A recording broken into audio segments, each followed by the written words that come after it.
Seterusnya, setiap kali kita menyembah Tuhan, setiap kali kita habis berdoa, setiap kali kita habis baca Alkitab, hidup kita, perkataan dan perbuatan kita never be the same again. Gak pernah sama. Gak pernah sama.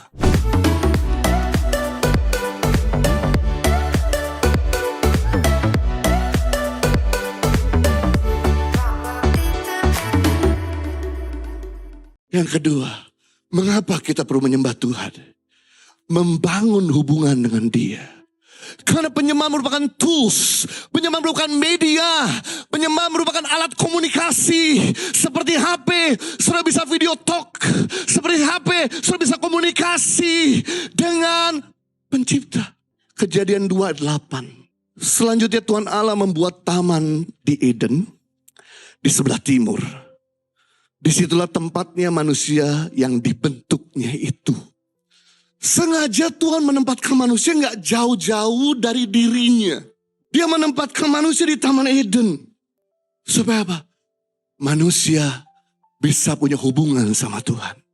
Manusia bisa punya relationship dengan Tuhan.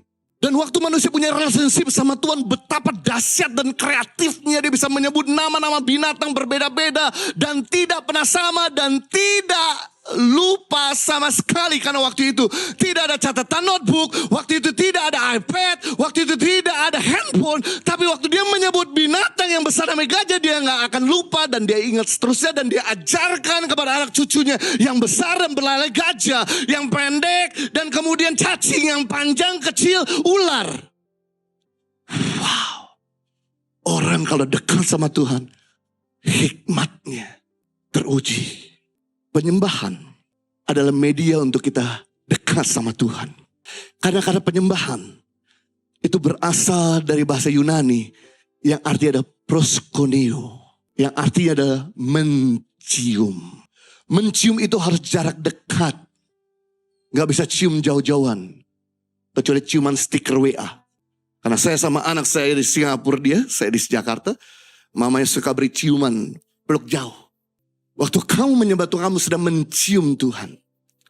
Kamu sedang membangun kedekatan sama Tuhan. Makanya di surga Tuhan punya 3 jenis malaikat. Pertama, malaikat perang yang dipimpin oleh Mikael. Yang kedua, malaikat messenger, pembawa pesan dipimpin oleh Gabriel. Dan yang ketiga, pasukan malaikat yang Tuhan punya di surga, yaitu malaikat pemuji penyembah yang dipimpin oleh Lucifer. Dari ketiga jenis malaikat ini, yang suka memuji Tuhan, Lucifer. Maka dia paling dekat sama Tuhan, dia paling akrab sama Tuhan, dia paling intim sama Tuhan, sampai-sampai dia tahu semua rahasianya Tuhan, dan dia pengen seperti Tuhan. Penyembahan membuat Anda akrab sama Tuhan. Kunci untuk kita akrab sama Tuhan bukan banyak uang, bukan pendidikan tinggi. Kunci untuk kita akrab sama Tuhan bukan hafal lagu. Tapi kamu punya hati yang selalu meninggikan Dia. Nah, apa yang terjadi kalau kamu tuh akrab sama Tuhan? Apa yang terjadi ketika suami istri saling berhubungan intim? Maka dia akan lahir keturunan. Sama halnya, apa yang terjadi waktu kamu intim sama Tuhan, waktu kamu akrab sama Tuhan, maka kamu akan melahirkan karakter, kamu akan melahirkan buah roh, kamu akan melahirkan perubahan hidup. Harusnya setiap kali kamu pergi ke gereja, setiap kali kamu baca Alkitab, setiap kali kamu merenung firman, setiap kali habis berdoa, harus hidup kamu tidak pernah sama lagi. Saya bingung kadang-kadang sama banyak orang Kristen yang sudah bertahun-tahun pergi ke gereja, melayani Tuhan, tapi mengampuni masih susah untuk dilepaskan.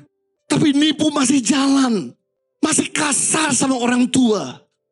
Tidak ada respect dan hormatnya sama sekali.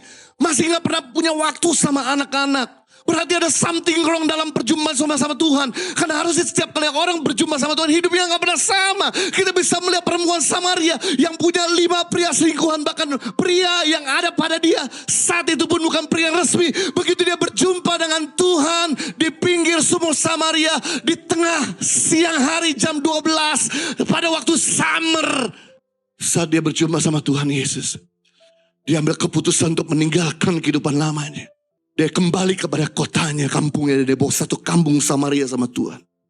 Wow, hidupnya berbeda ketika berjumpa sama Tuhan. Saulus, seorang penjahat, salah satu dalang pembunuh Stefanus, murid Tuhan Yesus, dalam perjalanan untuk membunuh Petrus, dia ketemu dengan terang yang besar. Di situ dia worship God. Dia berubah jadi Paulus.